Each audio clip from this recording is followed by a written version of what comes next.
Life inevitably oscillates between order, where things behave as expected, and chaos, where unpredictability and uncertainty prevail. While Peterson's previous book, 12 Rules for Life, focused on mitigating chaos, his new work, Beyond Order, emphasizes the dangers of too much security and rigid control.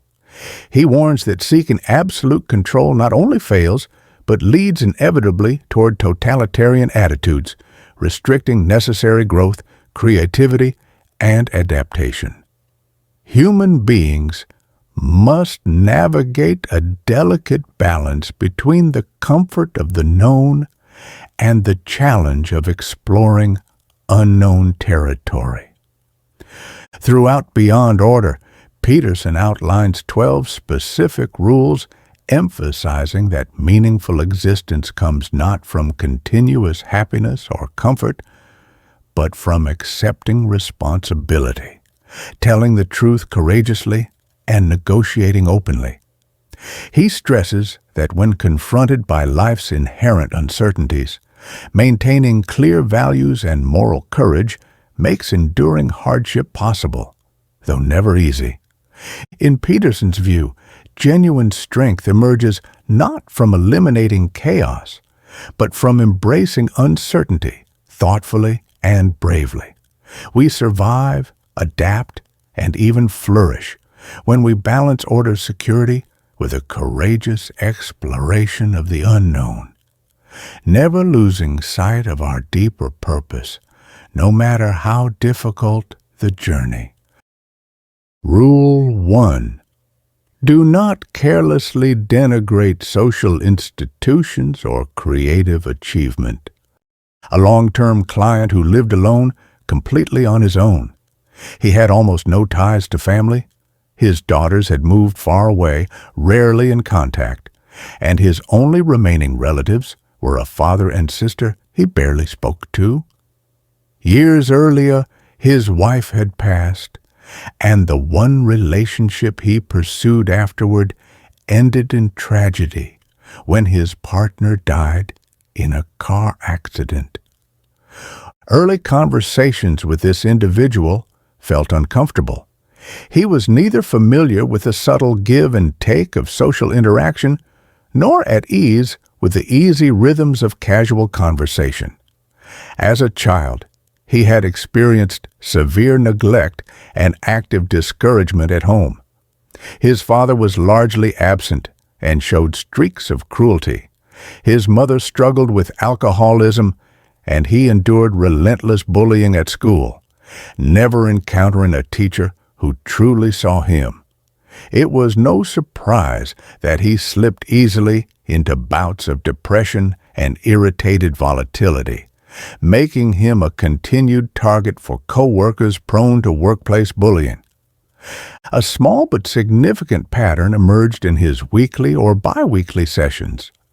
When allowed to speak freely, without interruption, for most of the hour, his last 10 minutes would shift into a more cooperative, two-way exchange.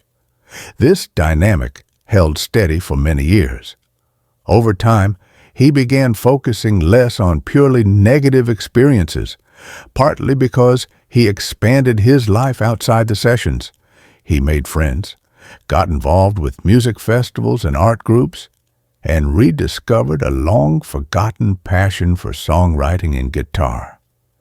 That growing social network and creative engagement eventually led him to propose constructive solutions to his own problems.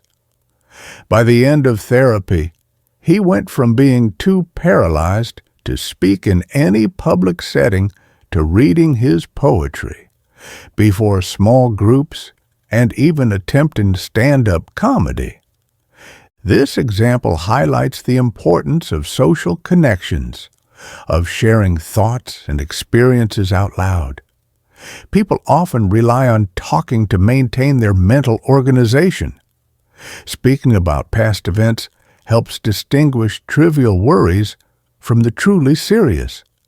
Discussing current challenges and future goals helps clarify direction and purpose. It also subjects personal plans to social feedback, refining them to be more realistic and effective. Essentially, people think by speaking, both to remember and to forget. When that client found someone willing to listen and then ventured out into broader social circles, it was as if he rejoined the world. Had he dismissed or belittled social ties because of painful past experiences, rebuilding a healthy life would have been a very steep climb. Society itself helps keep people sane. Dr. Freud and Dr. Jung emphasize the individual mind, recognizing the interplay of subpersonalities within each person. But human beings are the ultimate social creatures. The collective world of friends, colleagues, and community institutions exists to share memory, solve problems, and hold one another accountable. New clients in therapy are often evaluated by whether they are sufficiently plugged into this broader network of resources. The questions might be, have they pursued as much education as is practical? Do they use free time in a meaningful way? Are serious health or financial troubles under control? Do they have friends or a partner? Are they in healthy contact with family? Is there a stable job or career? Lacking in too many of these areas leaves a person vulnerable to psychological collapse because most minds cannot remain steady in total isolation. Society's norms, customs, and even its polite pressures remind individuals how to behave and communicate. If someone steps out of line, shows irritability, for example, at the wrong moment, others might frown or withdraw, silently signaling to readjust. These continual cues can keep personal failings in check before they become unmanageable. Rather than viewing social structures as nothing but suffocating authority, it is often far more accurate and more helpful to see them as necessary frameworks. Social institutions have evolved to solve real problems, providing basic needs like food, shelter, and companionship, as well as emotional necessities such as touch, play, and shared meaning. Children learn very early how crucial attention is, observing how others react whenever they point at an object. This is more than a cute milestone. It trains them to notice what captures others' interest, paving the way for language itself. Naming something is essentially pointing to it through speech. Each word stands for a category that matters because people collectively decided it was worth labeling, like floor, a single term that covers many surfaces of different materials, but serves the same function. Over time, groups form societal agreements around what deserves attention and how to tackle shared challenges, forming networks of reward and punishment for behaviors that help or harm group goals. Language and cultural norms shape how each individual perceives reality. The interplay of biology and social constraints essentially gives rise to a workable, somewhat universal sense of values. Naturally, solutions must make sense for the individual, for loved ones, for neighbors, and ideally, for future generations. It explains why institutions that endure are often treated with reverence. Institutions can become flawed or corrupt, no question, but the reflexive habit of belittling them can be dangerous if it means losing sight of why they exist at all.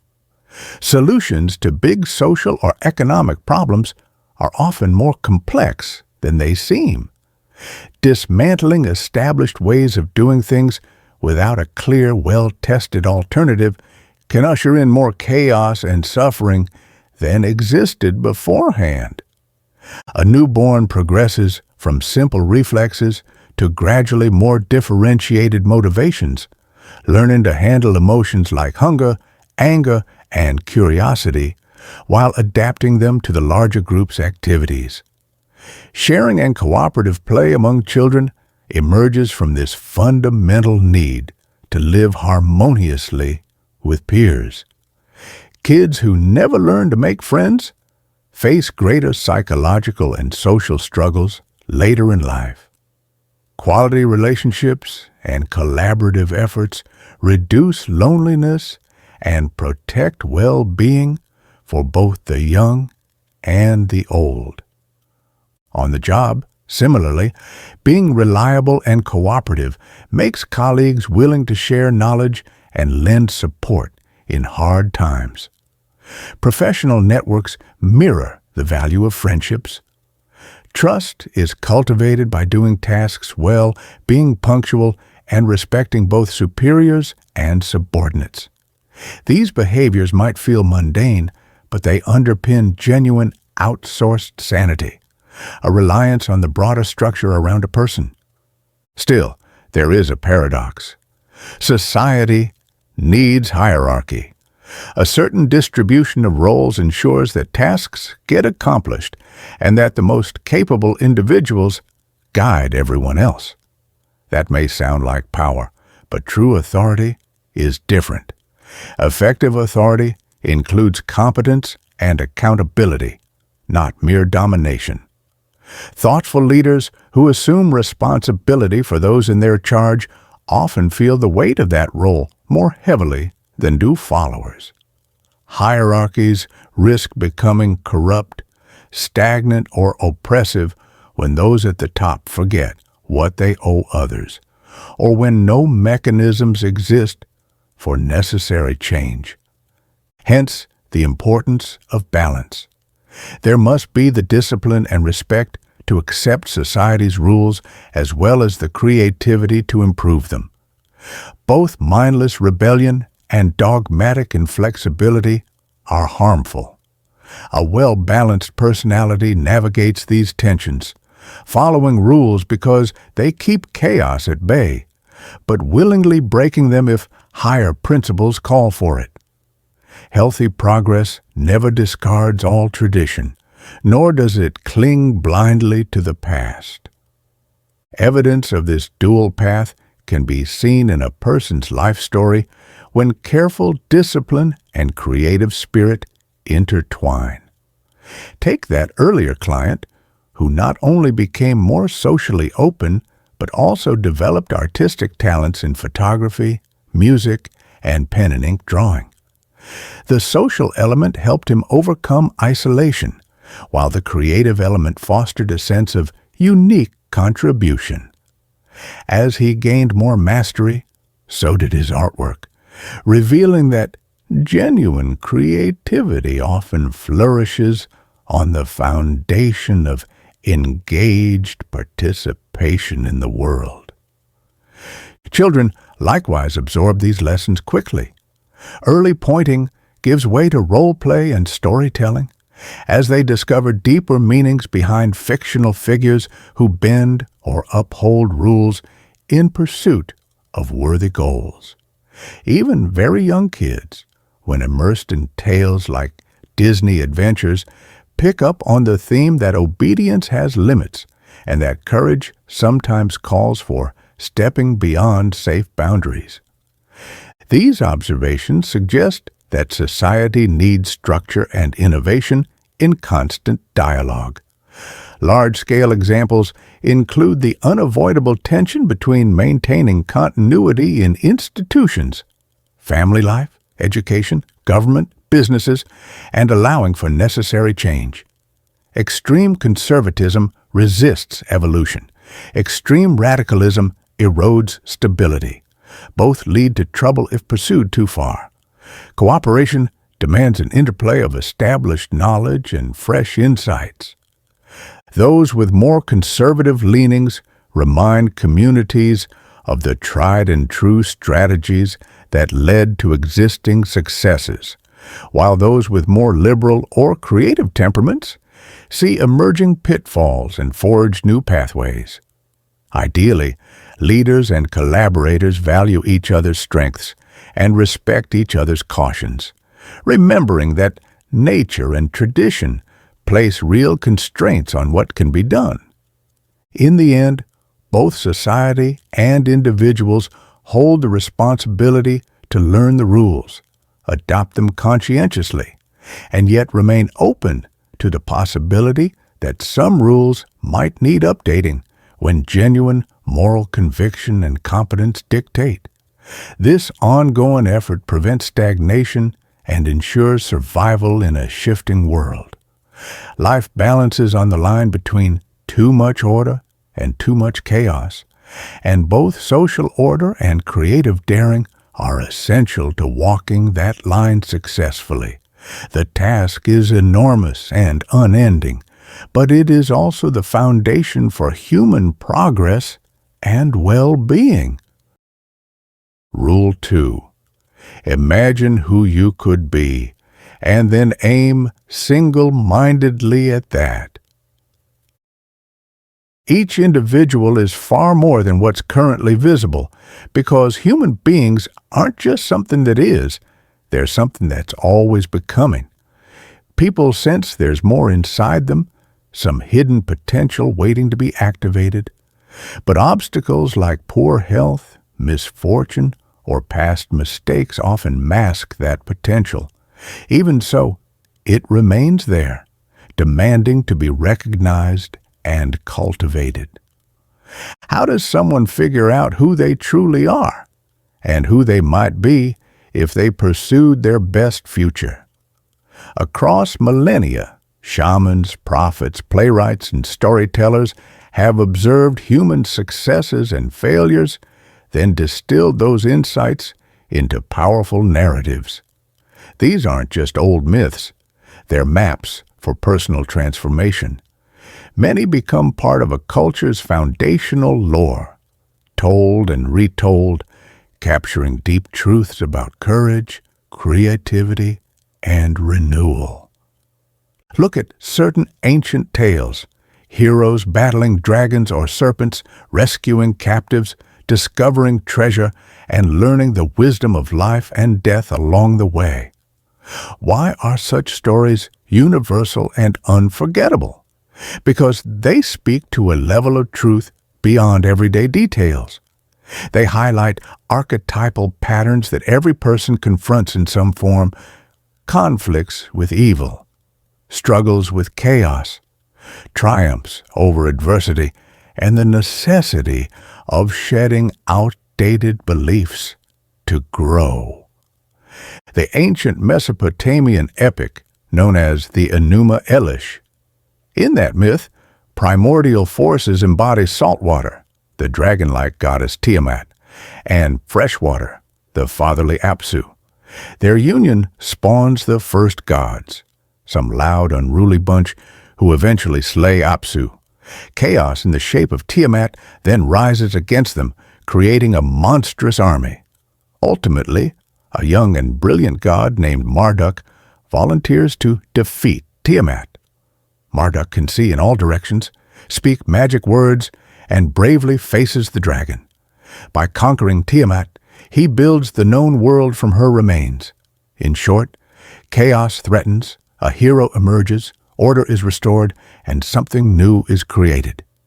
This pattern, an attentive, courageous force triumphing over destructive chaos, became a major insight into what societies needed to unify diverse beliefs. The highest God represented the careful observer with the power of the Word, who confronts darkness and brings forth something better. Or the modern example in J.R.R. Tolkien's The Hobbit, where Bilbo Baggins outsmarts a dragon named Smaug to retrieve stolen treasure.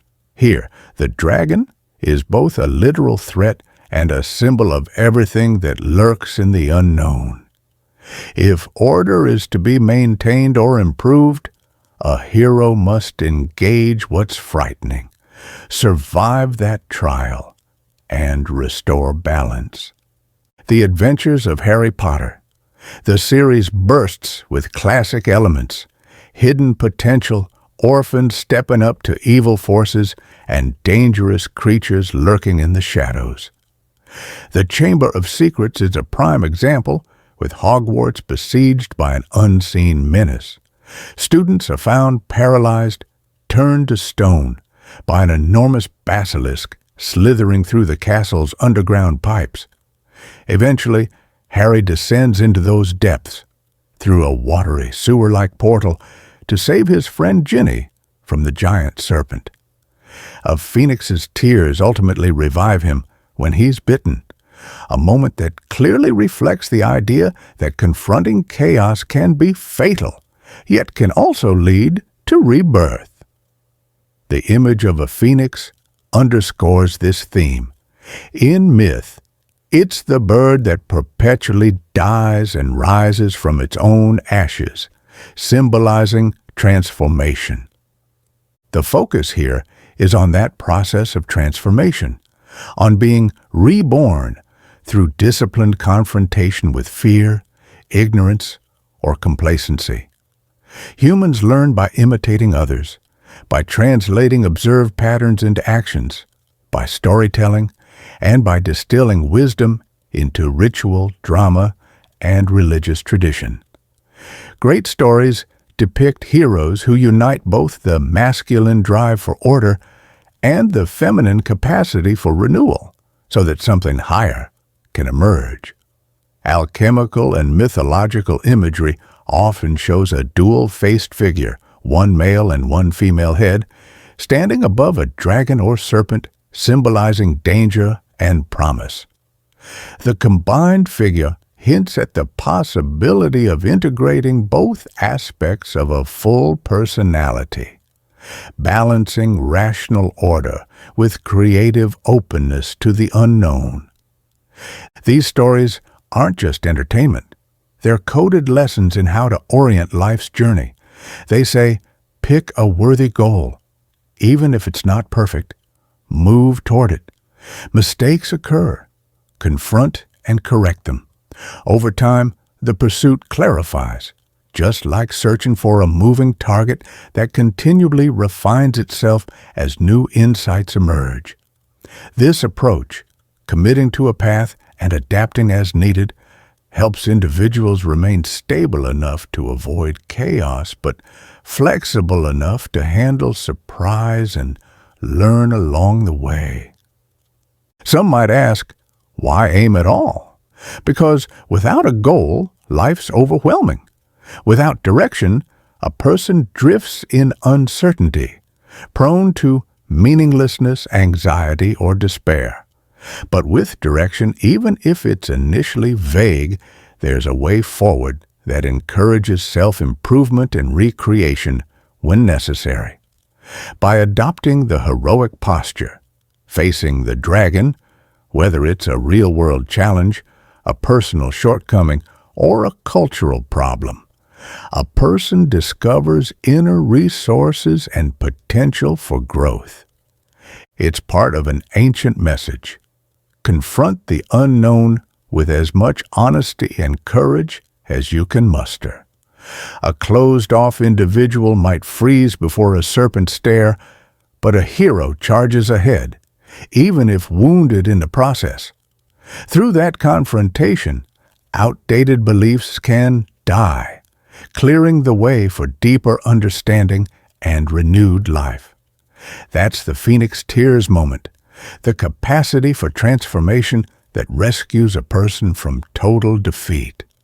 In other words, life is best perceived as a meaningful narrative, with each person cast in a heroic role if they choose.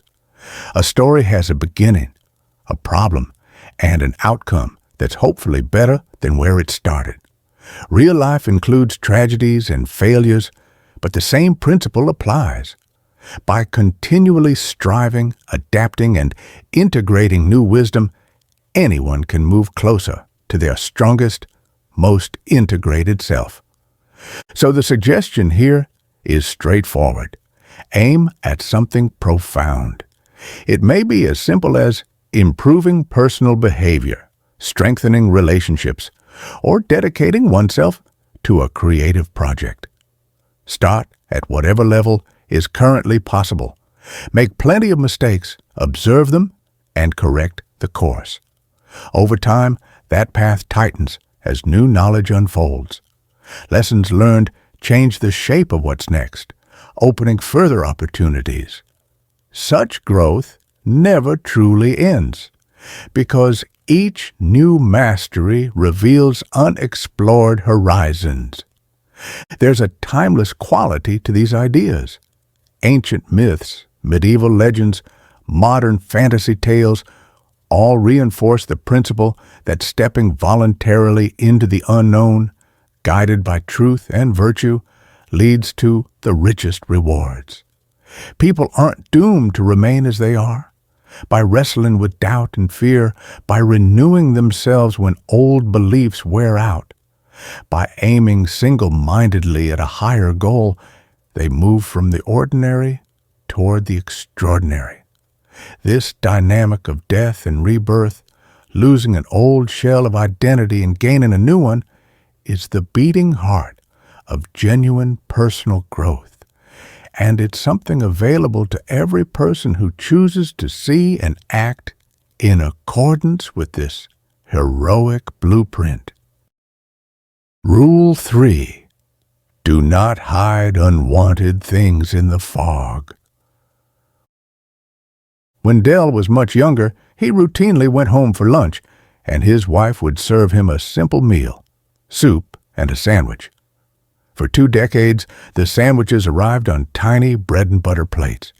One day, out of nowhere, Dell lost his temper. "Why do we always eat off these tiny plates?" he exploded. And his wife stood there stunned. No clue that this had been bothering him for years. Sure, maybe he was upset about something else that day. Yet, if every annoyance is repeated daily, it grows in importance. If that annoyance never gets expressed or resolved, it piles up like small pebbles in a shoe, pebbles that soon become intolerable. It's often easier to ignore or defer disagreements, but each unspoken frustration adds a new weight. Eventually, the buildup can threaten an entire relationship. A second scenario involves a couple. One partner felt utterly out of place in their own home. Every piece of furniture, every painting or artifact was the other partner's choice. He loved flashy, dramatic decor and regularly shopped for pop art from different galleries. Meanwhile, his spouse disliked it all, but never spoke up forcefully. She convinced herself that her distaste was not worth arguing about. Over many years, the house became a monument to one person's taste, leaving the other partner feeling alienated and resentful. Friends were never invited over, partly because the homeowner hated living with those furnishings, and by extension, hated the life they symbolized. From the outside, a couch or painting might sound inconsequential, but items in a shared space are more than just objects. They represent negotiations, agreements, and compromises. Each new purchase that goes unchallenged can stand for one more quiet defeat, one more instance of failing to address discomfort head-on. Let enough tiny defeats accumulate, and resentment sets in. The damage may eventually prove irreversible. In this particular story, the marriage ended after 30 years. It's frightening to think about how seemingly minor frustrations can accumulate over 15,000 days of married life. Ducking confrontation might feel simpler in the moment, but the same quarrels will pop up over and over, deepening the cracks. Without honest negotiation, you can wake up one day realizing it's too late. The marriage is beyond saving. So, have the uncomfortable conversation now rather than dragging around a chain of unresolved issues. In many cases, quiet resentment links to deception, particularly self-deception. Logically, it might seem odd that anyone can fool themselves, but people do it all the time. The psyche isn't a neat, single unit. It's a complex web of motivations. One part might feel love, while another part is simmering with bitterness. It's easy to hold contradictory beliefs if they remain vague and unspoken. Classic psychology terms this repression or denial, pushing thoughts and feelings out of awareness because they're uncomfortable. Hiding from them doesn't erase them. They slip back, warping perspectives and souring relationships. Sometimes this is a direct lie, other times it's willful blindness, a refusal to see or understand. Either way, it robs people of clarity. Traditional thought tends to assume that committing an obvious wrongdoing is far worse than neglecting a necessary truth. But leaving truths in the dark often causes more damage in the long run. Turning a blind eye doesn't protect anyone. It typically allows unresolved issues to fester until they explode. Personally, professionally, or both. Someone deeply afraid can decide it's safest not to know or articulate what they want. Wanting something implies hope, and if past hopes have been dashed, that person might choose numbness over risking more disappointment. This is the fog, keeping everything vague. If feelings remain unspoken, no one can reject them or belittle them. This strategy leads to resentful or punishing behavior. Rather than stating, "Here's what's bothering me," a person in the fog might sulk, offer biting comments, or withdraw. The expectation is, if you really cared, you'd figure it out.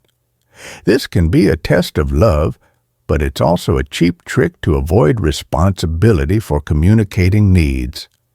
And it nearly guarantees no one gets what they want. Hiding desires from oneself is risky too. Life without clear goals feels meaningless. People need something to strive for, even if striving risks failure. By refusing to aim, there's no failure to blame on personal shortcomings, but there's also no positive achievement. The bigger danger is losing the chance for growth. Mistakes teach lessons, but that requires first having a target to miss. With no target, there's no miss, but also no progress. A better approach involves admitting, at least privately, what feels wrong, angering, or heartbreaking. That alone can be embarrassing. Everyone wants to appear in control, not needy or jealous or fearful, but genuine trust between people, the trust that can repair relationships, comes from vulnerability. One can't fix what isn't admitted, and sometimes the root cause may even turn out to be different than first assumed. Clearing the fog means speaking truth even when it's uncomfortable. It's the difference between, "You ignore me all the time," and "I've felt lonely and overlooked lately. Is something off?" The first statement is an accusation, raising defenses. The second is an invitation to explore. There's no guarantee of success. Hurt feelings might surface. Yet the alternative, denying legitimate conflict, invites bitterness that poisons relationships. Experience isn't neatly labeled.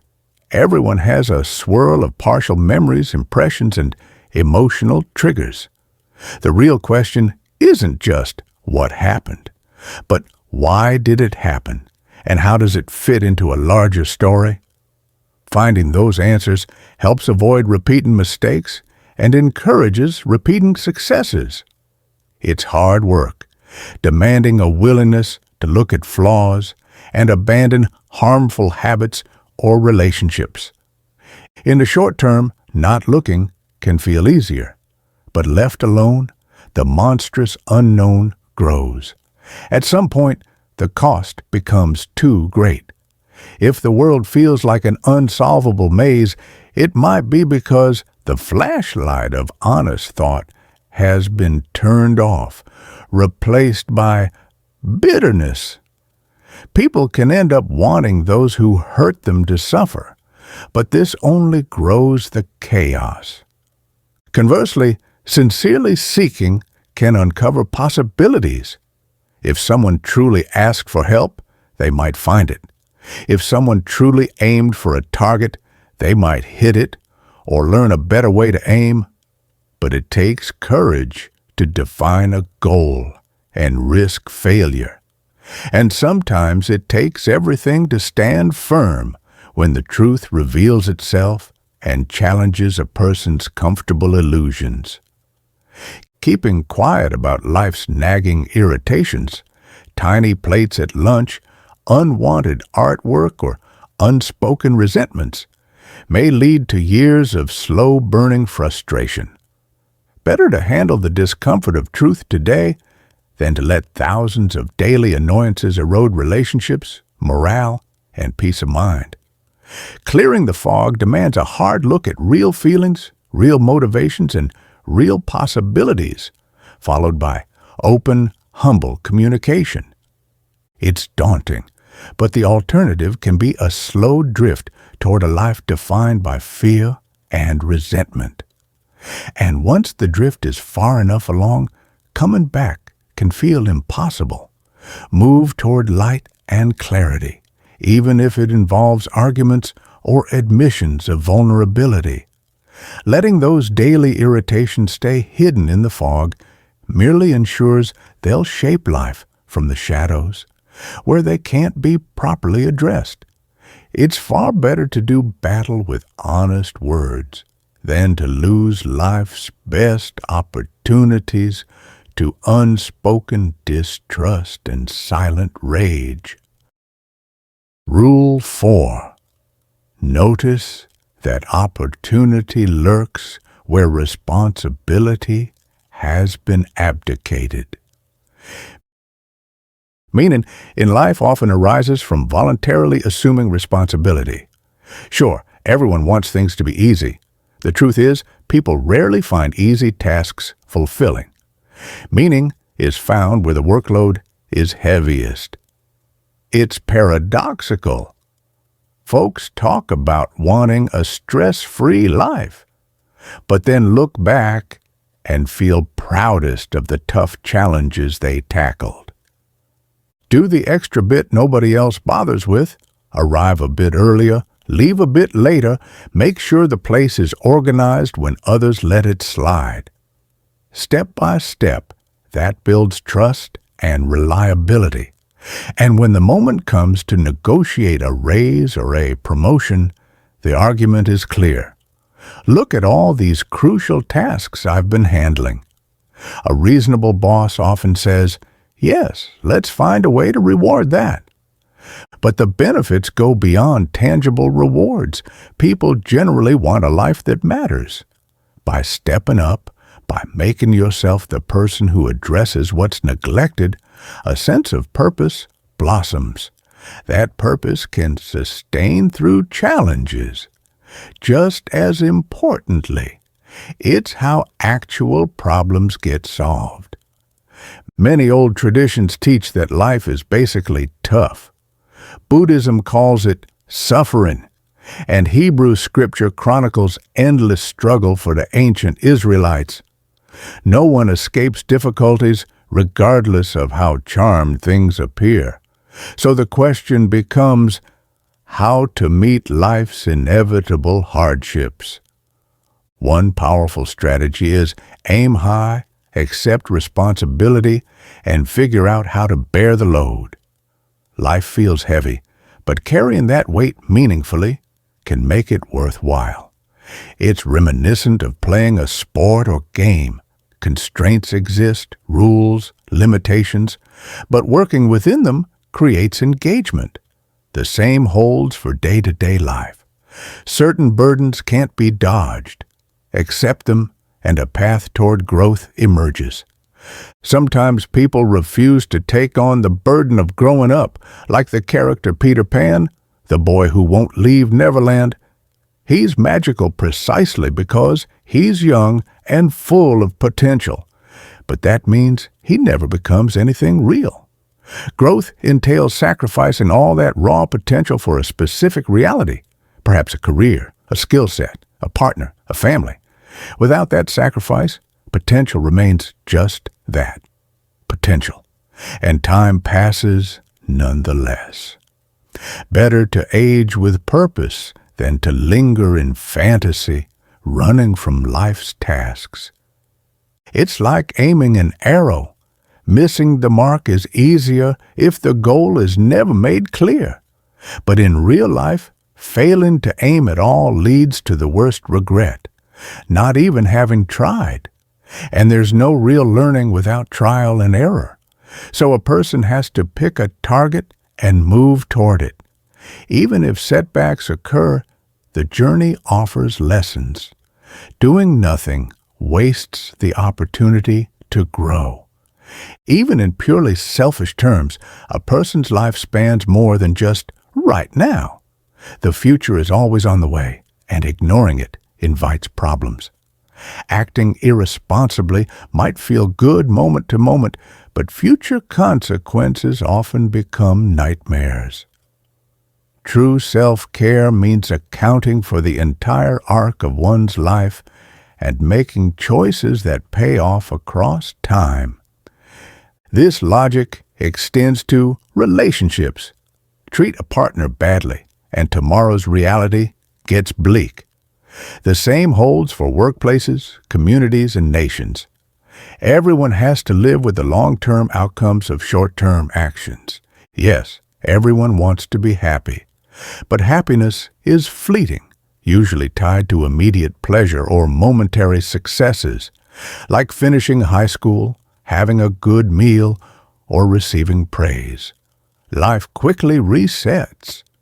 True, lasting satisfaction emerges less from the moment of achieving something and more from pursuing worthwhile goals day by day.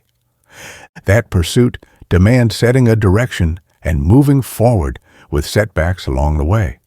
But steadily, each step toward a valuable aim sparks positive emotions, even as immediate, happy feelings come and go. And it aligns one's actions with conscience, reducing self-betrayal and shame. It's tempting to dodge burdens and push aside duties. But ironically, embracing responsibilities leads to the sense of genuine achievement that can offset life's troubles. People often wonder, why take on extra weight? Well, individuals need a big job to do.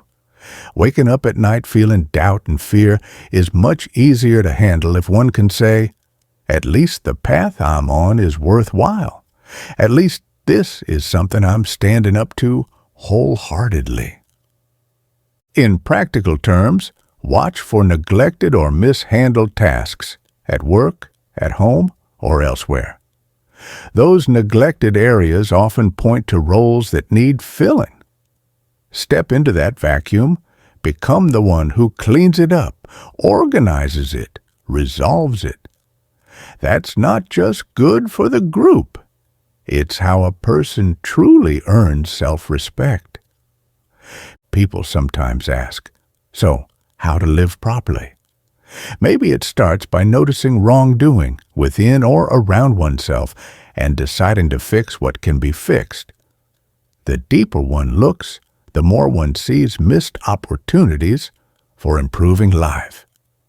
Confronting these issues is uncomfortable. Fear, shame, and anxiety show up. But on the other side is a more integrated, purposeful existence.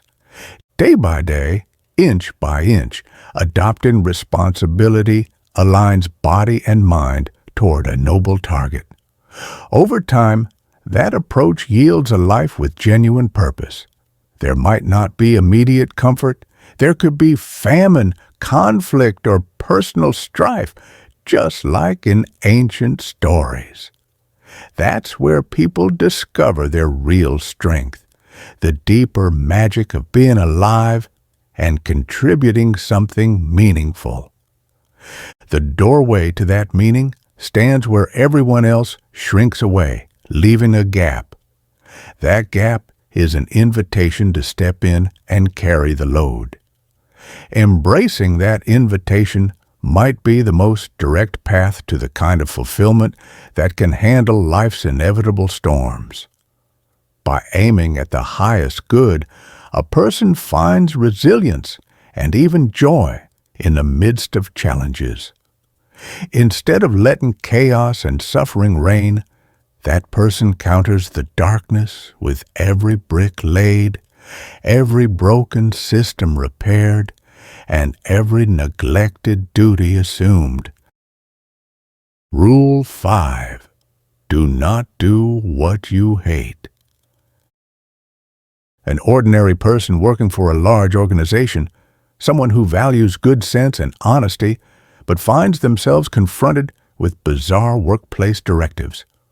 One day, a manager or HR department announces that a once innocent term, something as mundane as flip chart, is now deemed offensive or unacceptable. The origins of this claim may be murky. Nobody of the group supposedly harmed by the word has actually complained. Suddenly, everyone's ordered to replace the phrase with easel pad. That's just the start. This individual then watched as some co-workers launched into a kind of competition to spot other supposedly offensive words. Blackboard and master key came up, for instance. It seemed as though everyone was racing to prove their compassion by censoring more words, as if disagreeing meant being labeled racist or insensitive. She felt troubled by how quickly a group of people could assume the right to ban or replace terms without any broader ethical concern about silencing opinions or policing language. It reminded her of what certain movements or organizations refer to as diversity, inclusivity, and equity, terms that, in her view, were slowly morphing into rigid rules governing how everyone must speak and think. For many, there comes a moment when following certain orders feels tantamount to betraying one's core. Whether it's being forced to adopt slogans that run counter to reason or designing procedures that harm more than help, it gnaws away at personal dignity. One may start each day less motivated, increasingly cynical, feeling complicit in nonsense. This demoralization saps energy and self-respect. Humans act because they believe something matters. A sense of worthwhileness propels each of us to struggle against the difficulties of life. If work becomes an arena of pointlessness or dishonesty, life's meaning can start collapsing. Doing tasks that feel like a betrayal warps perspective, leading to resentment toward management, the workplace, and even oneself. What if everything in the corporate environment points in a singular, misguided direction? The deeper question is, when do you put your foot down? Maybe it's not about flip charts per se. Maybe it's about a trend of stifling free thought. Over time, little demands escalate. Tolerating them quietly might signal complicity, and the next wave of demands often grows bolder. Tyranny sneaks in slowly, each concession paving the way for the next. Resisting blindly can backfire. A measured approach often works best. Fortify one's position, strategize, and express discontent effectively. The person in the story spoke out on topics where she had strong facts, poking at the flawed foundations of certain corporate dogmas. She also kept an eye on career mobility, maybe switching companies if needed. Such steps carry risk, but they might be necessary for preserving integrity. Options for resistance. 1. Refuse absurd demands. Before outright defiance, gather solid arguments. Maybe approach higher-ups with carefully researched points. If upper management proves unreasonable, think beyond the current job.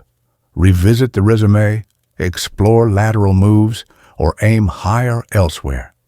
The fear of job loss often keeps people silent, but a life spent submitting to nonsense can be more soul-crushing than short-term uncertainty. 2. Seek allies and plan ahead. Talk quietly with people who share your concerns, whether at work or outside. Build support networks that can sustain morale and offer real advice. Consider worst-case scenarios. What if a refusal ends in termination? Are finances, skills, and references in order? Preparations like these make saying no more feasible. 3. Clarify the non-negotiables. Not every work annoyance qualifies as a moral crisis. Sometimes tasks are menial or tedious, but necessary. That's not the same as being pressured to commit or endorse lies. The line is crossed when one's conscience screams that this instruction, policy, or demand fosters genuine harm or deceit. 4. Balance courage with realism. Overreacting can be harmful. Underreacting can lead to decades of miserable compliance. Ideally, find that middle ground. If management's demands break your spirit, evaluate the potential of speaking up, even if it's just through calm, reasoned disagreement. Think long-term, too. Short-term friction might lead to a better, more honest path. Action isn't without cost. The corporate world can label whistleblowers, troublemakers, or dissenters as problems. So personal transformation might be required with new skills, new networks, and new resilience. The ultimate alternative, staying trapped in a job that requires daily self-betrayal, carries its own burden: depression, helplessness, gradual erosion of any sense of purpose. Some discover, upon leaving, that other places welcome thoughtful contributors. Not every environment insists on impossible ideology. Additionally, ethical stands sometimes yield unexpected respect. Some managers or peers might privately agree, relieved someone finally spoke reason. Even if changes aren't immediate, seeds of doubt in foolish practices can be sown. Choosing not to do what's deeply hateful or absurd is crucial for preserving personal integrity. Constantly folding under pressure leads down a path of resentment and despair. When one suspects the workplace fosters destructive nonsense, the call of conscience demands consideration. The trick lies in preparing wisely, recognizing realistic challenges, and seeking a strategy aligned with deeper principles.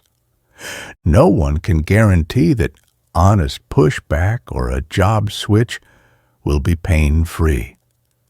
Dragons lurk in most corners of the corporate world. Standing up to them can be lonely and taxing.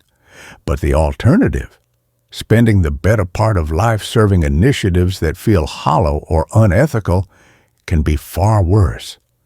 Being true to that still small voice often proves the single thread keeping a life from unraveling.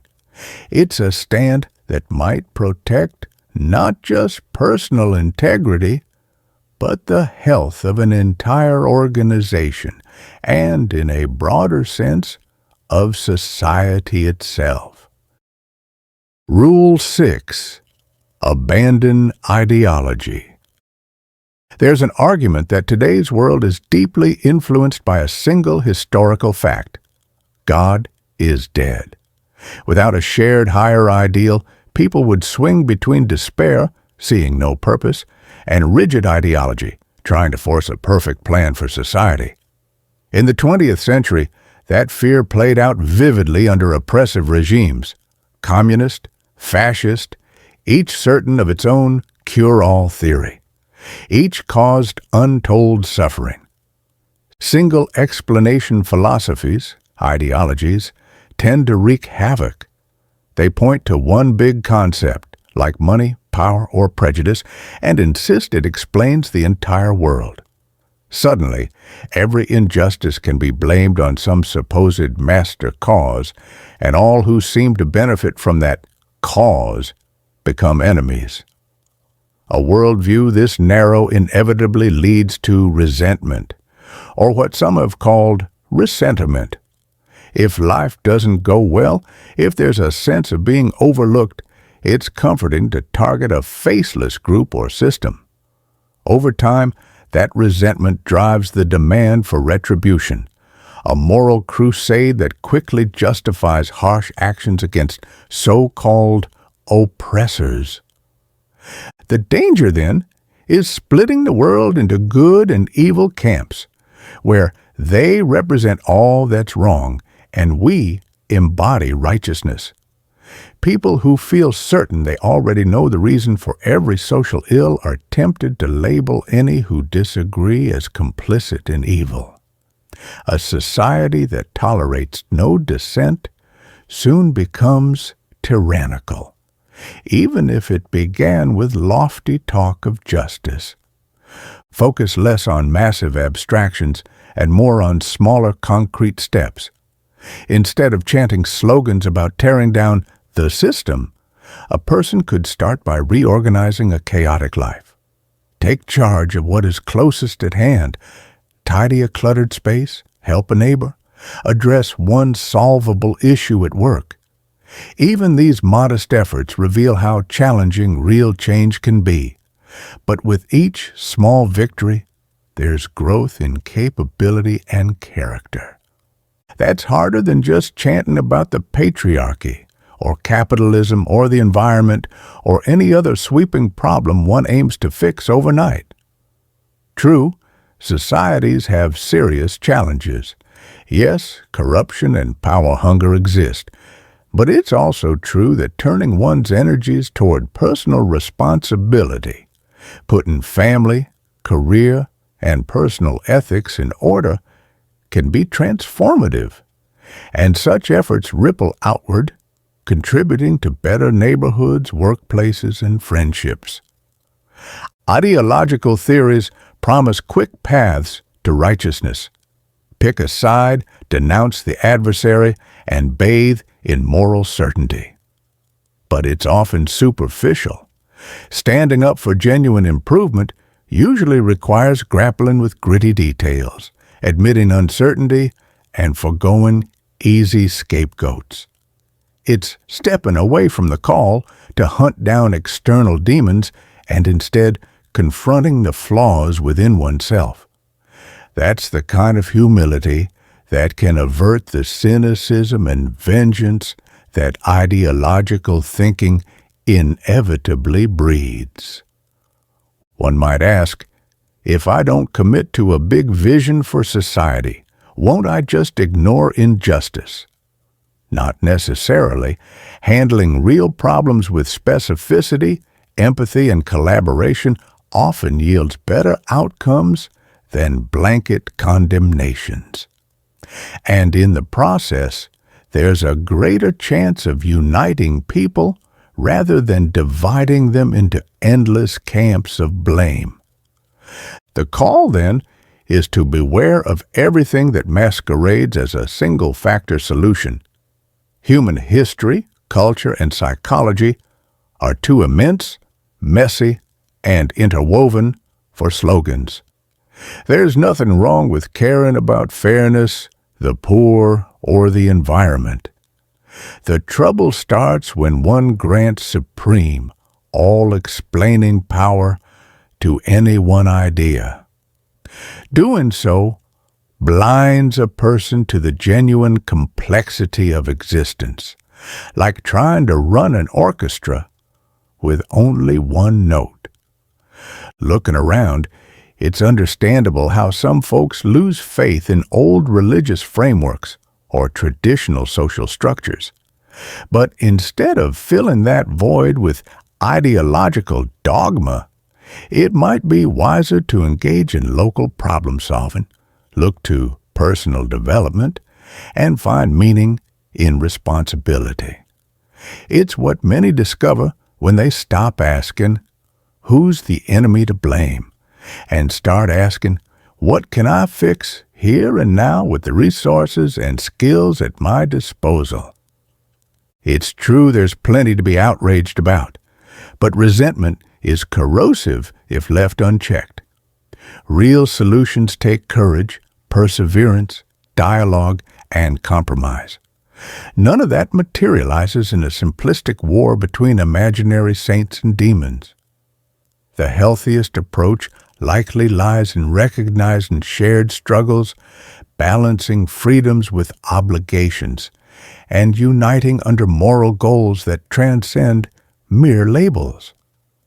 So, if you feel tempted to reduce the world to a tidy formula, some ism that sorts people and issues into neat boxes, take a step back. Reflect on whether that formula truly respects the complexities of life. Then ask what tasks you personally can begin tackling right away. Perhaps it's in building strong families, finding honorable work, or refining integrity that deeper purpose arises. And as each person does that, perhaps our collective worldview can become less ideological, more humane, and ultimately more resilient. Rule 7. Work as hard as you possibly can on at least one thing, and see what happens. Most folks recognize how often the drives inside them pull in every direction. They might want to shape up, get fit, or improve personal habits, but then veg out on the couch, chip bag in hand.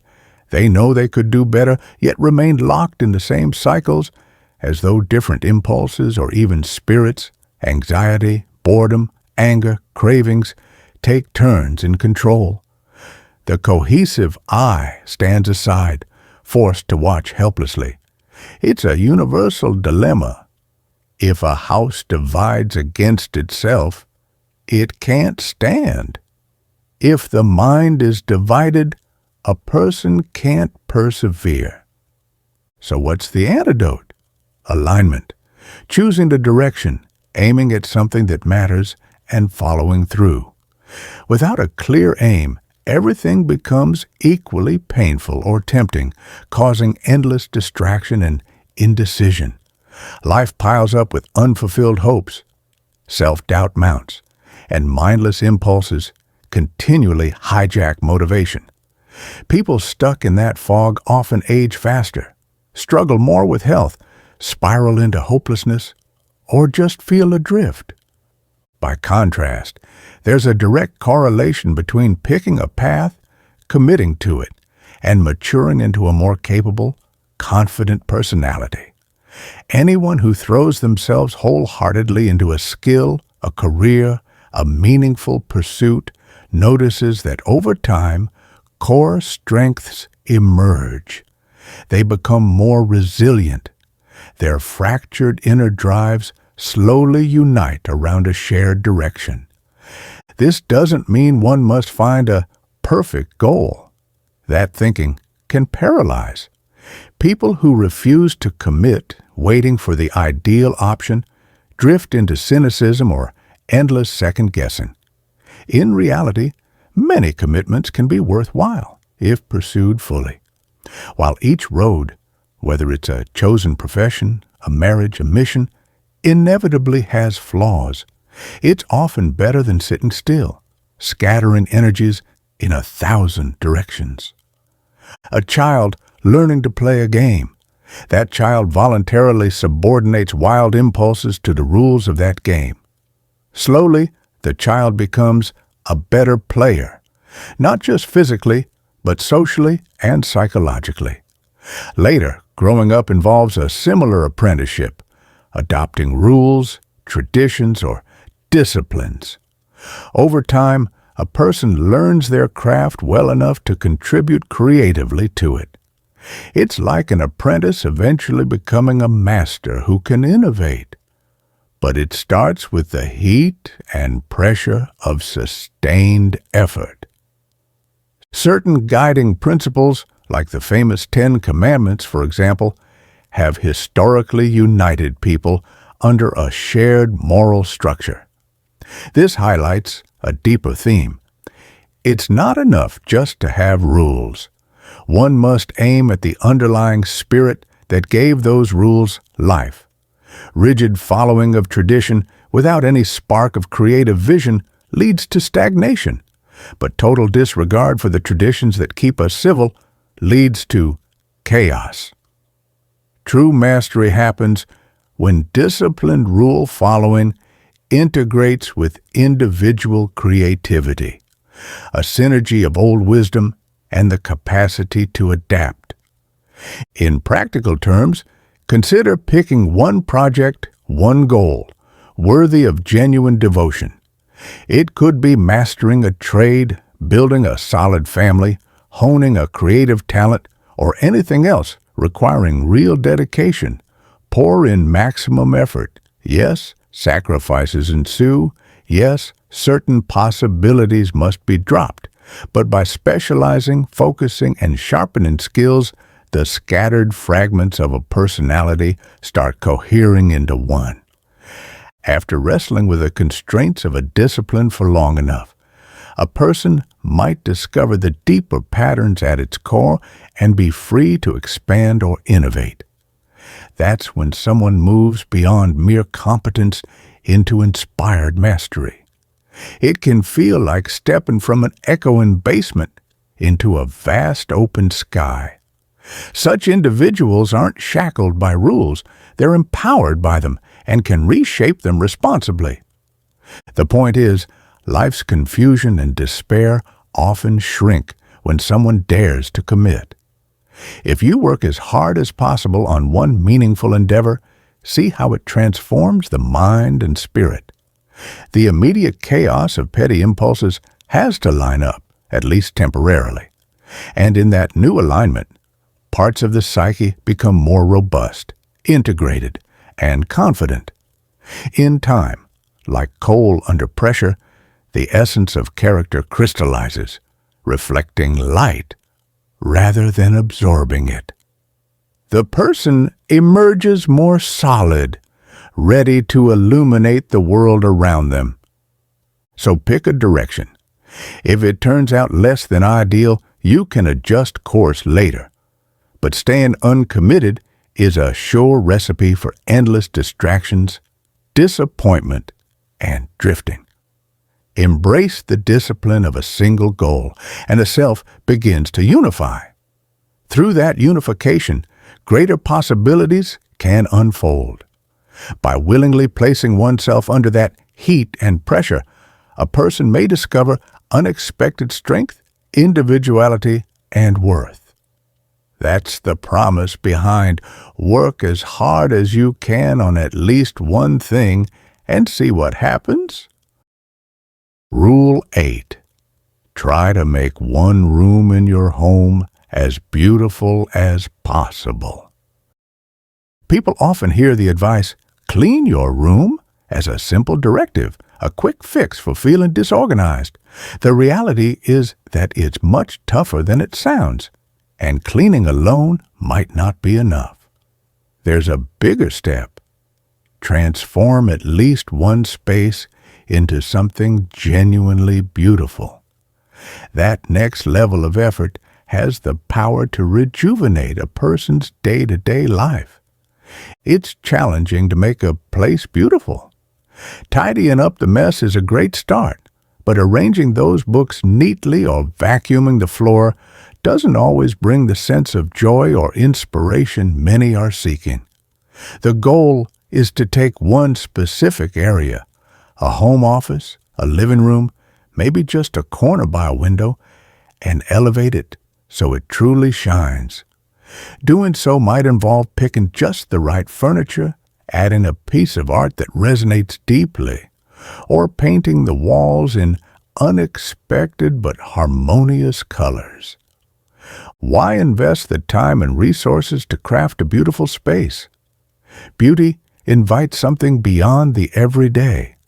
When a person encounters genuine art or a carefully curated interior, it opens a window to what can't easily be put into words. There's a sense of awe, a contact with something that feels transcendent. Think of entering a well-designed room and feeling uplifted, perhaps calmer, more creative, even momentarily hopeful. That sensation is a reminder of the beauty and mystery that's often hidden by life's routines. Children naturally experience wonder in their everyday surroundings. A toddler can take 30 minutes to walk a block, stopping to marvel at flowers or cracks in the sidewalk. Adults grow practical and efficient, so they rarely pause to truly notice. That's understandable. Families need supporting, responsibilities loom, and life demands planning for the future. But it's also a genuine loss. The drudgery of survival can crowd out the ability to appreciate anything beyond its usefulness. Beauty becomes an afterthought. This is precisely where real art and careful interior design can help. Artwork in a room can break through a person's mental autopilot, encouraging a fresh glimpse at the world. Engaging with a painting that calls one to step outside mundane concerns can bring back a spark once felt naturally in childhood. That spark doesn't magically fix life's problems, but it offers a hint that there's more to existence than deadlines and errands. It's like a small glow in the midst of darkness, an invitation to see differently. For those who've spent time visiting art galleries or reading classic literature, it's clear these works hold value beyond mere decoration. Paintings, sculptures, symphonies, and great books can unify those who explore them, leading people to see beyond superficial differences. Just as not living by bread alone means nourishment isn't only physical, the presence of beauty in one's environment can be a form of deeper sustenance, sustaining the spirit. This process, however, often prompts pushback. Standing out, whether in decorating an office space unconventionally or proudly displaying unusual artwork, can trigger criticism. Many prefer uniformity. There's that old caution about the tallest poppy risking the scythe.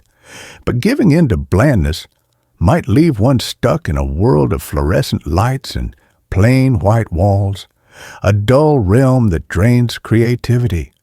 So the choice is between risking a bit of criticism or surrendering to soul-numbing sameness. Crafting a more inviting, even exquisite place to live is more than an exercise in tidiness. It's a statement. Life doesn't have to be only functional. It can also be radiant. That sense of radiance can shift one's outlook day in and day out. Perhaps it starts with a single painting on a bare wall, or a corner that's furnished thoughtfully, or a lighting choice that makes the space glow.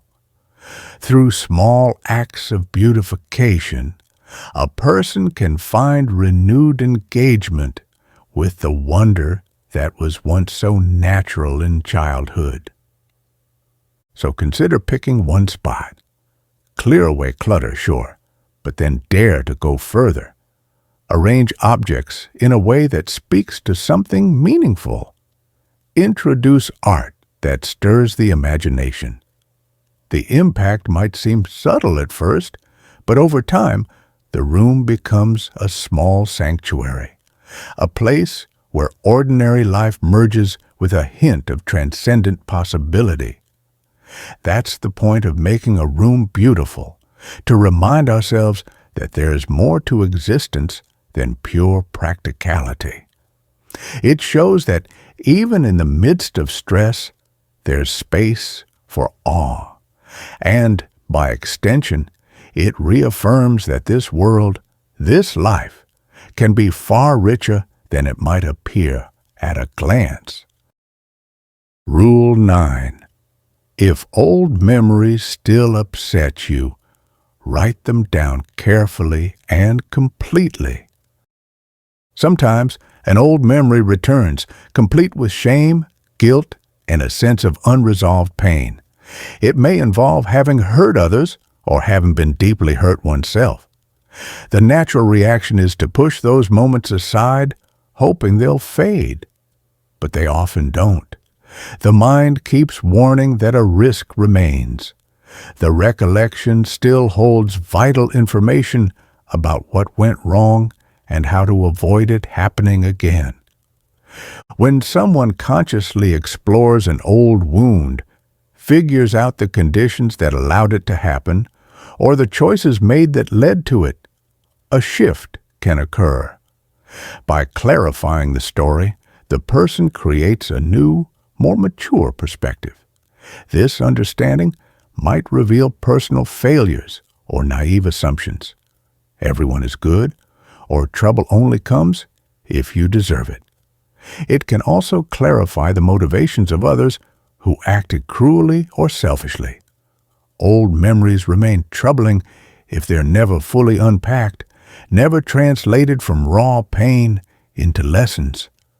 Until that happens, the emotional systems remain on high alert, sending signals of anxiety or shame to keep the event front and center in case it might recur.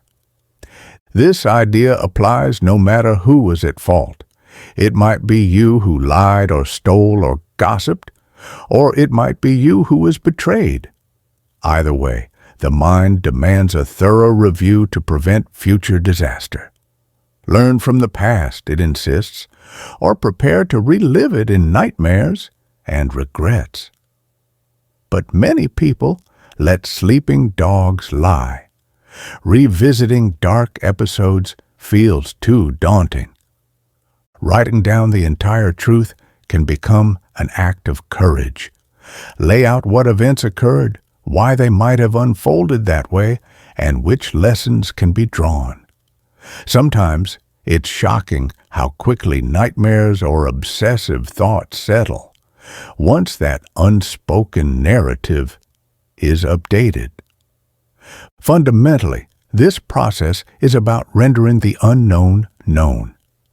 The mind has incomplete maps of certain dangerous territories. Those old experiences remain a labyrinth of confusion, shame, and fear. By re-examining them, reorganizing them in memory, the person redraws the map so it matches reality more closely. Doing so may require acknowledging one's capability for wrongdoing or the horrifying reality that others can truly intend harm. These aren't pleasant realizations.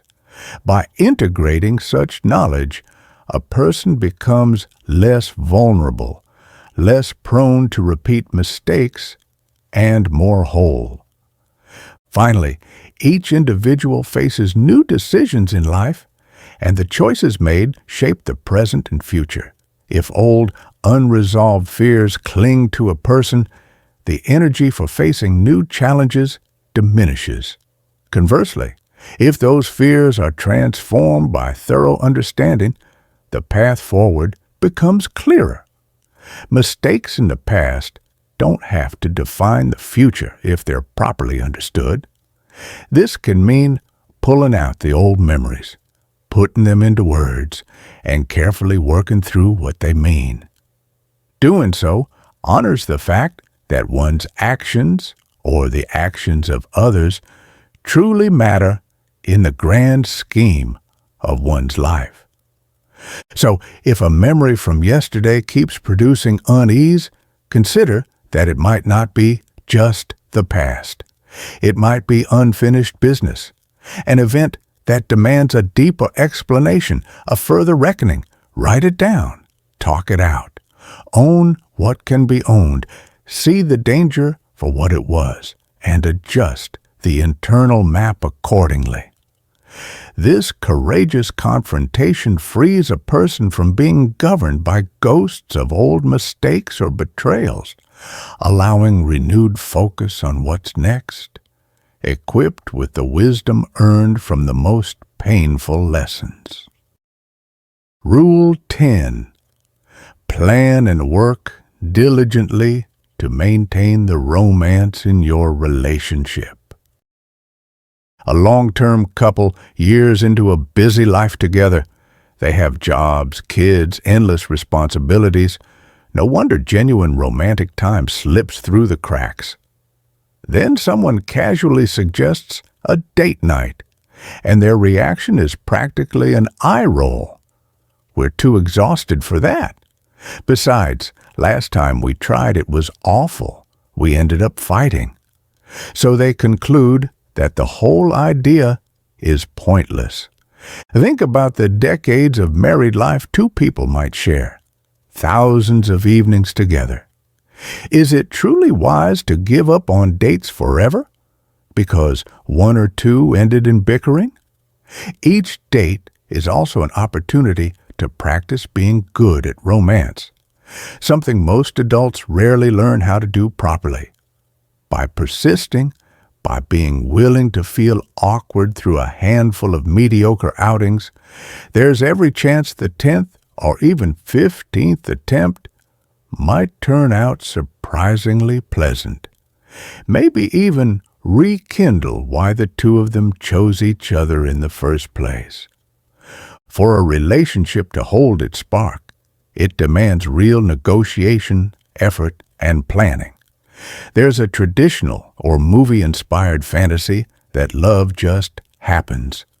But what happens automatically in daily life is chores, bills, child-rearing tasks, and those midnight wake-ups from nightmares or sick kids. Without deliberate time set aside, time that might feel scheduled or artificial, romance easily vanishes. The good news is that a bit of structure can make it reappear. Begin by acknowledging the routines that define most of the day. The morning rush, the endless errands, cooking dinner, the evening scramble, collapsing into bed.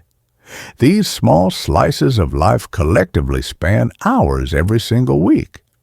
If they're constantly riddled with resentments, half-argued frustrations, or simple neglect, it weighs on the marriage. So the first step toward romance can involve making these ordinary moments more harmonious.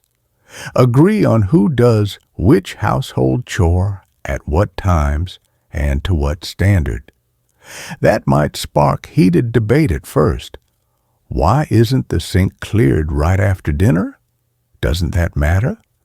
But wrestling with such questions until a workable compromise is found might be the exact war that leads to household peace. Once the fight over chores stops being daily or weekly, people have the emotional bandwidth to do other things, like enjoy each other's company. That's the practical, negotiation-based side, clarifying exactly how to run a shared home. There's another side, though, deeper trust, which fosters genuine intimacy. A couple can't keep secrets about needs, wants, and longings if romance is the goal. It takes courage to say, "This is how often I'd like us to be physically affectionate," or "I need a certain atmosphere for me to feel romantic." Laying that bare risks rejection or criticism, but not saying it typically guarantees an unsatisfying standoff. In marriage, each spouse must handle the vulnerability of the other's honest desires.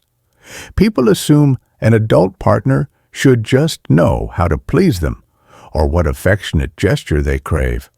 That's a setup for disappointment. Explicitly discussing preferences, however unromantic it sounds on the surface, often removes guesswork and resentment.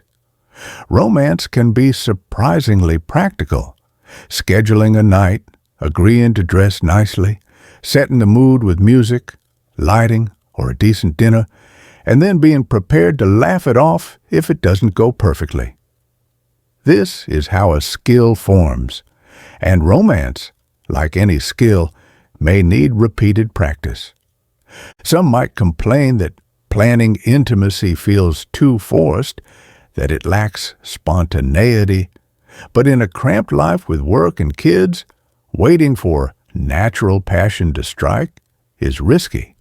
The frustration and resentment that build when romance is absent can, over time, damage the bond. Meanwhile, making room for a forced date can resurrect the playful, adventurous spirit that first brought a couple together, once the initial awkwardness wears off. It's also worth remembering that marriage, or any equivalent long-term commitment, is a vow, a promise. One reason to take that vow seriously is precisely so both partners feel compelled to solve problems, rather than ditch the effort at the first sign of trouble. If two people plan to remain together for decades, sorting out disagreements on chores, finances, parenting styles, and personal needs becomes non-negotiable. That's the price of building something resilient and loving in the long run. In short, being stuck with each other forces the tough conversations that lead to real peace. Beyond the daily routines, it's helpful for spouses to carve out at least some minutes each day, or a solid hour or two weekly, to talk about deeper concerns, stress at work, parenting dilemmas, budget decisions, or even personal anxieties. This helps a couple remain emotionally in tune. Without such conversation, misunderstandings stack up until they explode. Clarity, even if it involves uncomfortable truths, is far better than letting resentments fester. When that clarity forms, there's far more room for playfulness. Romance is, at root, a form of play. But play only thrives when basic trust is present. If a couple's daily life is riddled with unresolved fights and hidden grudges, the natural lightheartedness essential to romance never appears. With trust and understanding, though, the couple can rediscover the fun of planning something special. Maybe dressing up on a Wednesday night for no reason, tasting wine at a small bistro instead of hastily microwaving leftovers, or even going dancing if that's to their taste. Maintaining romance over years and decades isn't a trivial challenge. The alternative, watching it quietly die, carries its own set of heartbreaking problems. One or both partners can find themselves itching for the excitement of an affair or slipping into numbness. The reality is that no affair or flight to new relationship territory solves anything long-term without the willingness to communicate and negotiate. That willingness is essential whether a person is single or attached.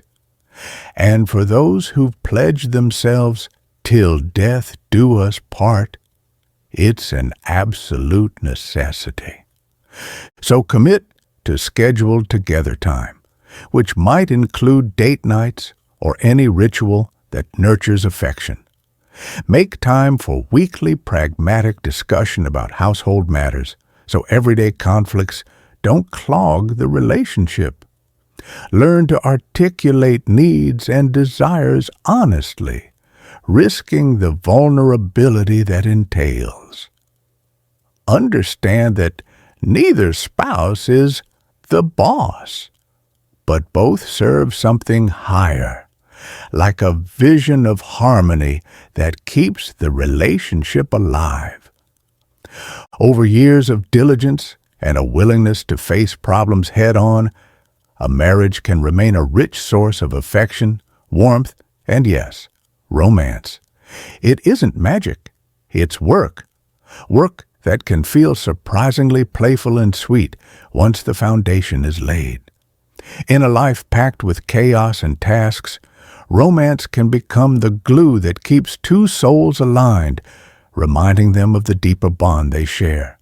Or, as some might put it, romance is the reward for those who dare to keep choosing each other again and again, day after day, for a lifetime. Rule 11. Do not allow yourself to become resentful, deceitful, or arrogant. The world as if it's a grand stage filled with characters, the unknown chaos of possibility, the nurturing and destructive sides of nature, the wise and tyrannical aspects of culture, and finally, the individual, capable of both heroism and villainy. That's the real drama each of us confronts. Every day, a new act begins, with some combination of these ever-present forces shaping our lives. And in the midst of it all, it's only natural to feel crushed by life's tragedies, devastating health diagnoses, betrayals, corruption in society, one's own flaws, or the lurking terror in the darkest corners of the world. Any of that can tempt a person toward resentment, dishonesty, or arrogant pride, justifying all sorts of bitterness and deceit with thoughts like, "Life is so unfair, why not cheat or lie? Didn't reality cheat me first?" Many people throughout history, and many around us now, have endured genuine horrors, yet managed to avoid cynicism and hatred. It's clear, then, that the raw fact of suffering alone doesn't doom anyone to resentful self-pity. Something else is in play. Choosing a path of courage, honesty, and humble responsibility can help a person endure terrible circumstances without turning spiteful. Where does that leave resentment, deceit, and arrogance? Resentment often grows from feeling singled out by misfortune. But in reality, misfortune comes for everyone in one form or another. It's part of the structure of existence. People who resist resentment manage to see that random tragedies aren't an attack aimed at them alone. Yes, things may be brutally unfair, but being resentful only makes that darkness heavier for oneself and others.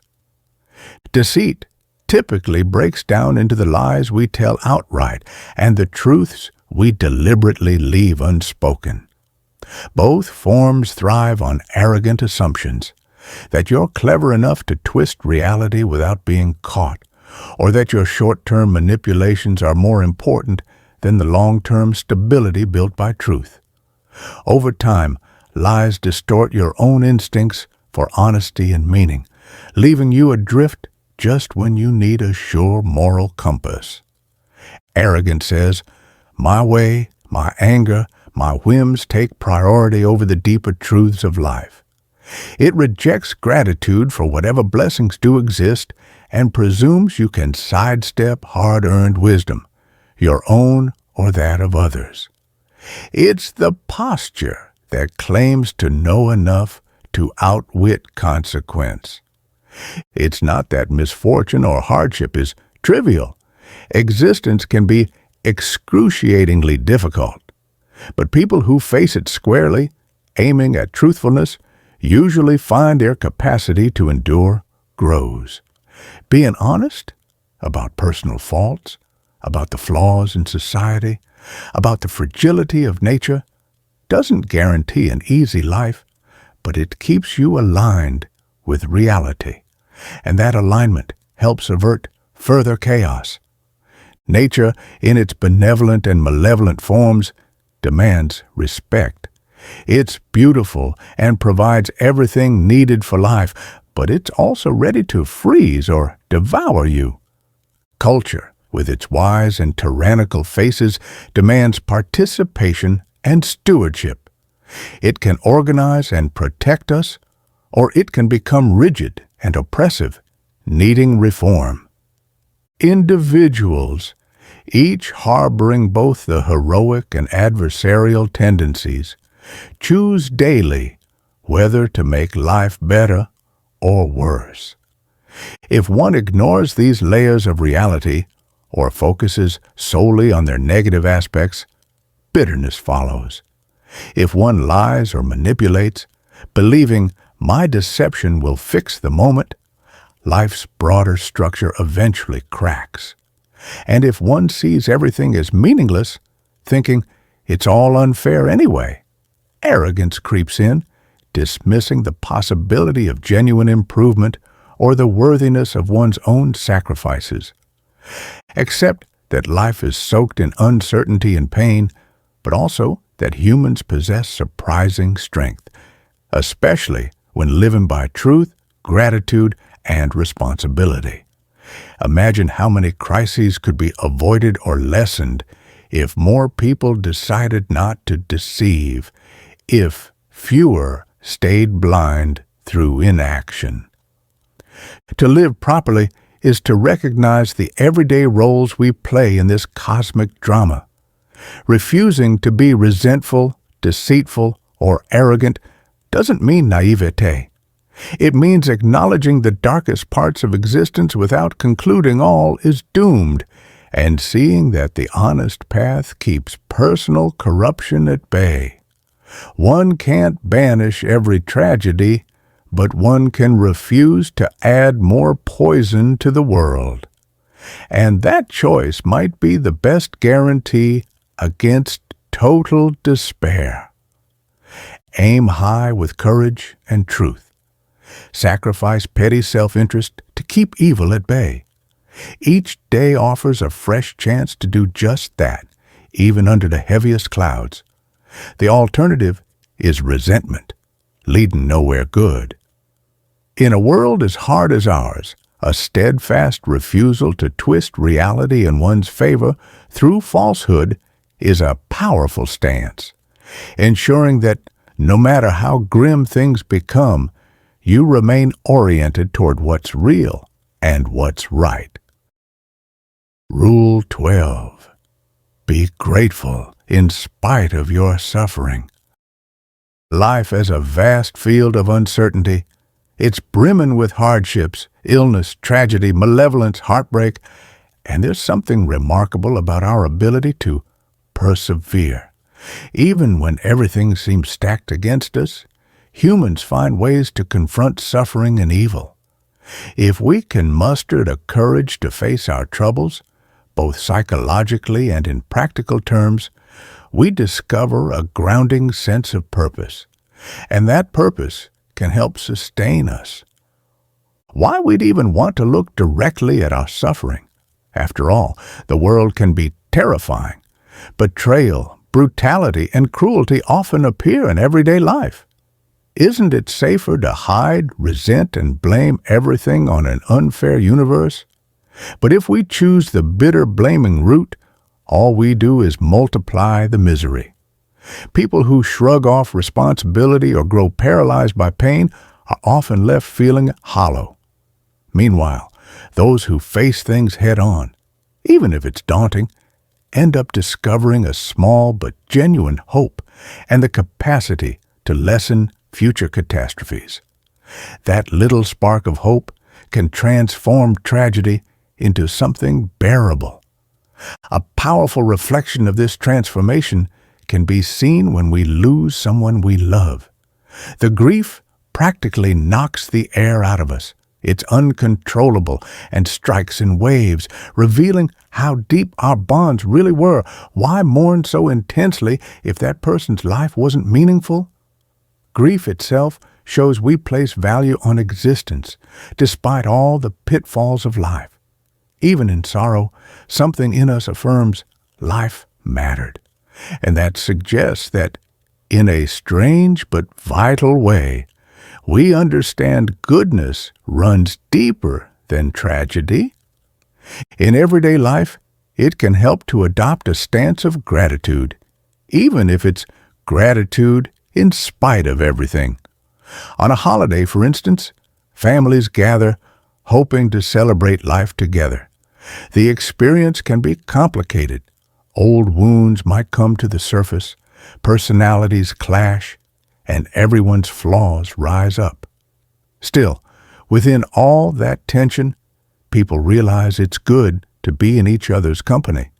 There's a decision there to appreciate one another, even if everything isn't perfect. This same principle applies to raising children or caring for aging parents.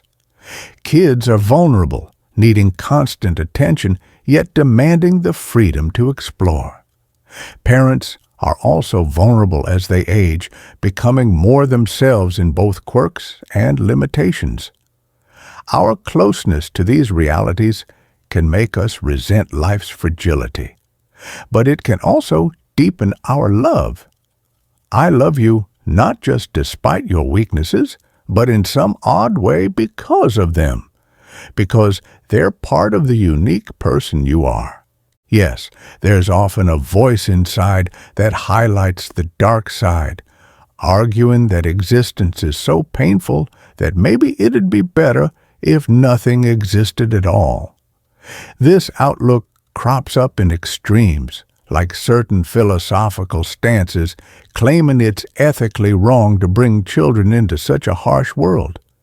But going down that path often leads to more destruction, fueling the notion that if life is inherently bad, maybe we should accelerate its end for everyone.